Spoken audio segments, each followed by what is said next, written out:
Hey friends, it's Mary Giordano and welcome to Unapologetically Wild. Every single day, you have a choice.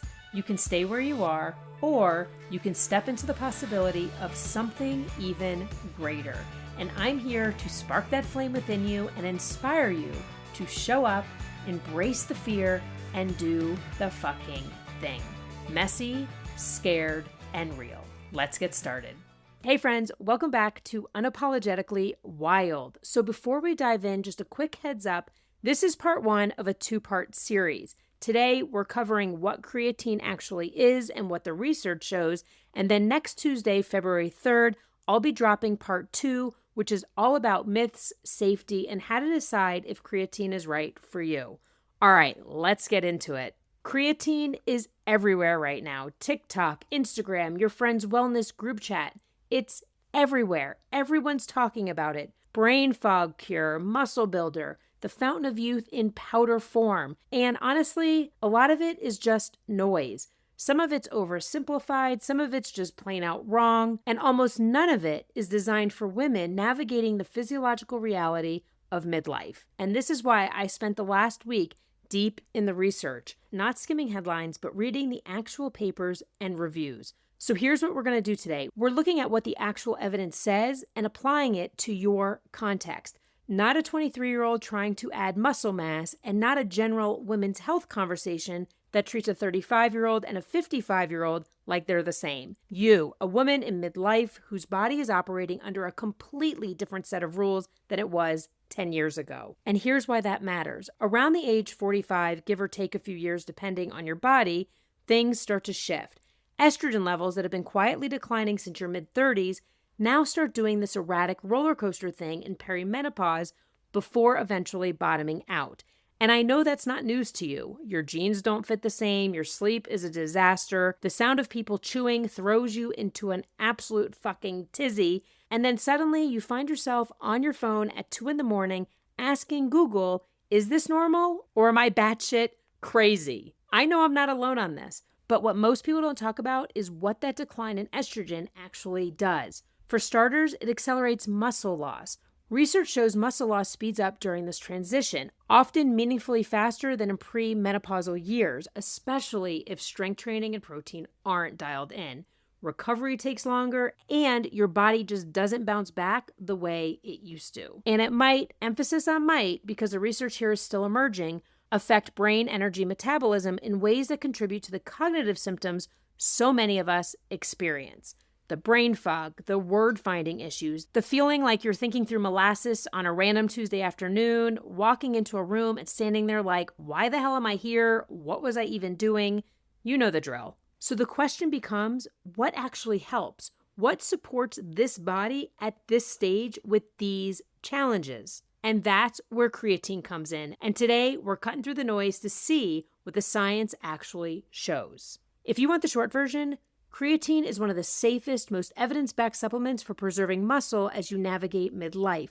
And it might help your brain function better under stress and poor sleep. Now, it won't melt fat, balance hormones, or fix a broken sleep schedule, but what it does do is it fuels your cells, and that matters for both muscle and brain. Quick disclaimer before we dive in, I'm not a doctor, scientist, or a medical expert. I'm your guide, not your prescriber. This podcast is for informational purposes only. Always check with a qualified health professional for your own situation, especially if you have pre-existing conditions or take medications. All right, now that that's all out of the way, let's start with what creatine actually is and why it matters for cells that need energy fast. Creatine is not a steroid, it's not a hormone, it's not some synthetic lab creation. It's a naturally occurring compound your body already makes, about 1 gram per day, synthesized in your liver and kidneys from amino acids. You also get it from food, meat, and seafood. A typical omnivorous diet provides another 1 to 2 grams daily. If you're vegetarian, vegan, or plant-based like myself, you're getting almost none from food, less than 0.1 grams a day, which is one reason why people who don't eat animal protein often see more dramatic responses to supplementation. We'll get back to that later. Your body stores about 95% of its creatine in skeletal muscle. The remaining 5% is in your brain, and that matters because creatine isn't just a muscle story, it's also a brain story. So here's how it works, and stay with me because this is important. Creatine functions as part of your cell's rapid energy recycling system. Your cells run on ATP, adenosine triphosphate. When a muscle contracts or a neuron fires, it burns ATP, which breaks down into ADP. To keep functioning, that ADP needs to get recharged back into ATP. That's where creatine comes in. It donates a phosphate group to rapidly regenerate ATP.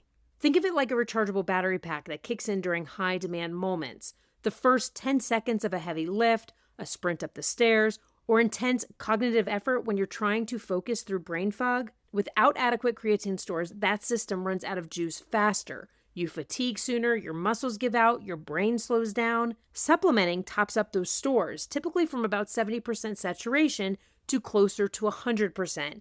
More fuel in the tank means better performance when energy demands spike. And this isn't just happening in your quads or glutes. Your brain also runs on the same energy system. Neurons are energy hungry. They need ATP to fire, to communicate, to maintain function during cognitive load. Research has shown that oral creatine supplementation increases brain creatine levels by about 5 to 15%, which means creatine isn't just supporting your muscles, it's supporting your brain's ability to meet energy demands, especially under conditions of stress, sleep deprivation, or prolonged mental effort. Like when you're trying to remember 3 different things at once while someone's talking to you, your phone is buzzing, and you haven't slept well in a week, like every single day. So here's the key takeaway. Creatine is a nutrient-like compound your body already uses every single day. Supplementing with it just increases the available pool. Think of it as charging your phone to 100% instead of leaving it at 70%. You're not adding something foreign, you're maximizing something foundational.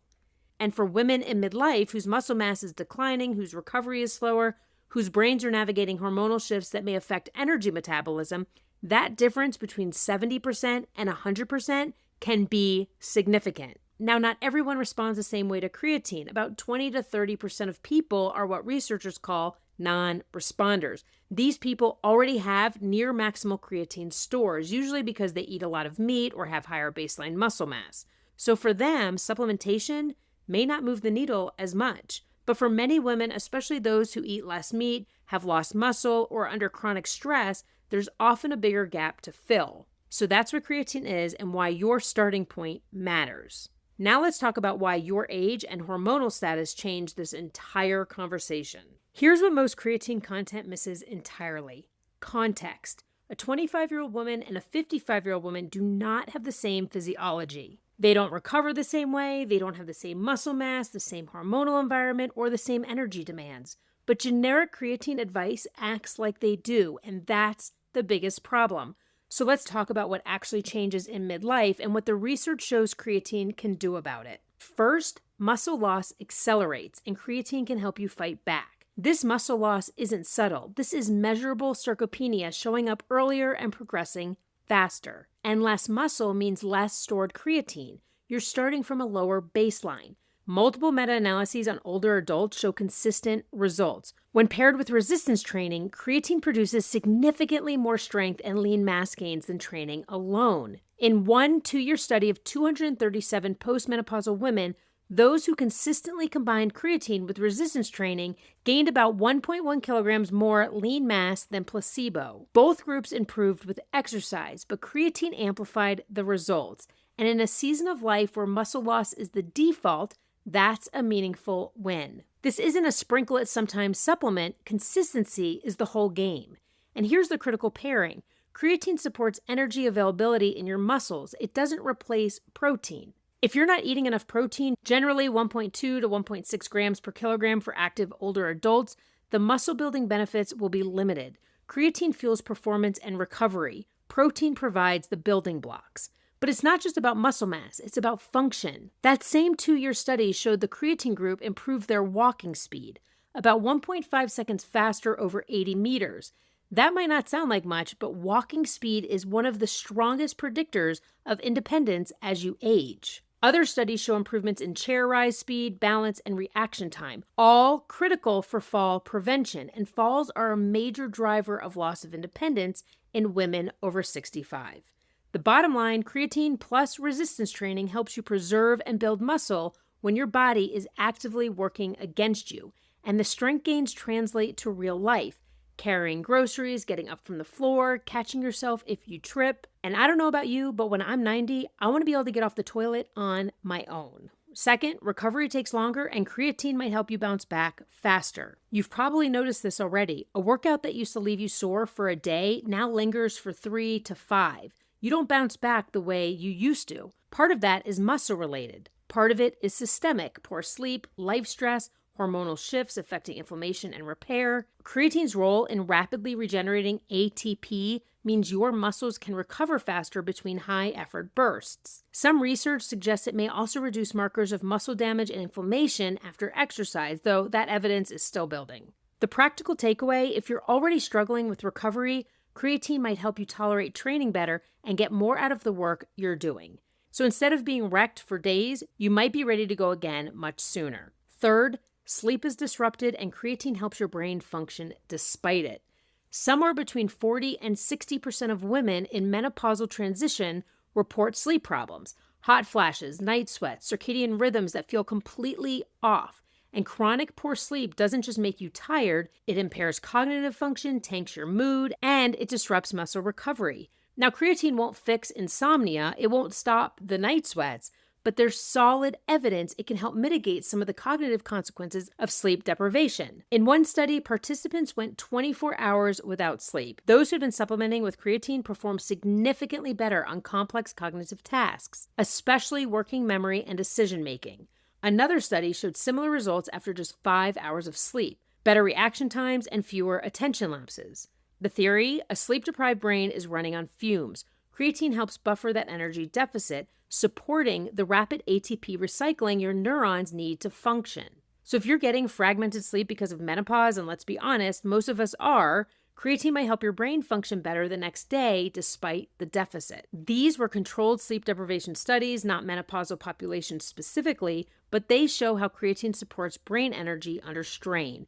It's not a replacement for sleep, but it's a tool that might take the edge off when sleep isn't cooperating. Fourth, brain fog is real, and creatine might help with the energy piece. Somewhere between 44 and 62% of perimenopausal women report cognitive difficulties, memory lapses, trouble concentrating, walking into a room and forgetting why, struggling to find words mid-conversation. And this isn't in your head, it's in the research. Fluctuating and declining estrogen affects neurotransmitter systems, and poor sleep compounds it. Add chronic stress and the cognitive load most midlife women carry, and you've got a perfect storm for mental fatigue. Creatine will not fix hormonal brain fog directly. It's not replacing estrogen, but it addresses the energy piece. When your brain is under heavy cognitive load, multitasking, sustained focus, making decisions under pressure, it burns through ATP fast. Providing extra creatine could support cognitive performance during those moments. A 2024 meta-analysis reviewed 16 randomized controlled trials on creatine and cognition. They found significant positive effects on memory and attention, and benefits appeared more pronounced in women and people under stress or fatigue. The evidence certainty was rated as moderate, not definitive, but not speculative either. Here's the nuance. Most cognitive improvements show up under conditions of stress, sleep deprivation, or high cognitive load. If you're well-rested and unstressed, you might not notice much. But if you're a woman operating on fragmented sleep, managing a demanding job, and dealing with the mental fog that comes with hormonal shifts, creatine might help. Is this a cure for menopause brain fog? No. Is it a potentially useful tool for supporting mental energy and reducing cognitive fatigue? The data suggests yes, especially if you're sleep-deprived, stressed, or cognitively overloaded, which honestly describes most of us. Fifth, mood and stress resilience are vulnerable, and creatine has compelling adjunctive evidence in mood support. Perimenopause is a vulnerable window for mood issues. Rates of new onset depression are higher during this transition than before or after, and creatine has some emerging, though still preliminary, evidence in mood support. A study published in the American Journal of Psychiatry gave women with major depression either an SSRI plus placebo or an SSRI plus 5 grams of creatine daily. By week 2, the creatine group's depression scores improved twice as much as placebo. By week 4, 68% of the creatine group had responded to treatment versus only 30% of the placebo group. That's not a small difference. The theory: depression is associated with brain energy deficits. Imaging studies show lower levels of high-energy phosphates in the brains of people with depression. Creatine might help restore some of that energy, improving neurotransmitter regulation and mood stability. There's also evidence that creatine might modulate the stress response. It reduced cortisol spikes during sleep deprivation in one study, suggesting it might buffer physiological stress. Now, this is clinical depression in controlled trials. It's not the same as general moodiness or the emotional ups and downs that can come with perimenopause, but it points to creatine's potential role in brain health beyond just memory and focus. And I need to be really clear here. If you're dealing with clinical depression or you're on antidepressants, do not stop your medication or try to replace it with creatine. These studies showed creatine working alongside prescribed treatment, not instead of it. For a midlife woman dealing with low mood, whether it's hormonal, stress-related, or both, creatine could be a useful adjunct to therapy or medication. If you're considering it for mood support, make sure to talk to your healthcare provider. Here's the critical piece that ties all of this together. Creatine's benefits for strength and muscle are greatest when you're actually training. If you take creatine and don't challenge your muscles, you might get some water retention, but you're not going to build strength or muscle tissue. The magic happens when you combine supplementation with resistance training. Even modest training, twice a week, body weight exercises, resistance bands, multiple studies confirm this. Training with creatine produces better outcomes than training alone. So if you're considering creatine for physical benefits, the question isn't just, should I take it? It's, am I willing to train or start training so this actually works? So let me summarize where this evidence stands. For body outcomes, strength, lean mass, functional performance, the evidence is strong. Multiple meta-analyses, randomized controlled trials, consistent positive findings when creatine is paired with resistance training. For brain outcomes, memory, attention, mental fatigue under stress or sleep deprivation, the evidence is moderate but promising. Benefits seem most pronounced when you're cognitively stressed or sleep deprived. For mood, the evidence is preliminary but compelling. Small trials, specific populations, strong effect sizes in women with depression. For brain fog and menopause specifically, we're extrapolating. We don't have a study that says creatine cures menopausal brain fog. What we have is evidence that it improves memory, reduces mental fatigue, and supports performance under stress, all of which overlap with what brain fog feels like. That's transparency. I'm not overpromising. I'm showing you what I know and letting you decide if it's worth exploring.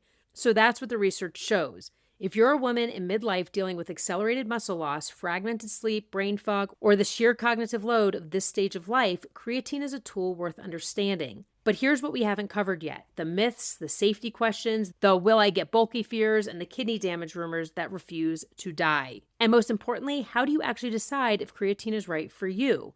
That's what we're covering in part 2. We'll talk about what's real versus what's outdated fear-mongering, who should be cautious, how to use it intelligently, and I'll give you a decision framework so you can evaluate your own context, your goals, your lifestyle, your baseline, and use that to make an informed choice. Because this isn't about me telling you what to do, it's about giving you the tools to decide for yourself. Part 2 drops next Tuesday, February 3rd. Don't miss it. Thanks for tuning in today. If this episode hit home, subscribe and share it with a friend, because together we can bring more women into this wild, unapologetic space. Remember, waiting until you feel ready is the fastest way to nowhere. So show up, embrace the fear, and do the fucking thing. And don't forget to subscribe to my Unapologetically Wild Chronicles. The links to the show notes. Until next time, stay wild.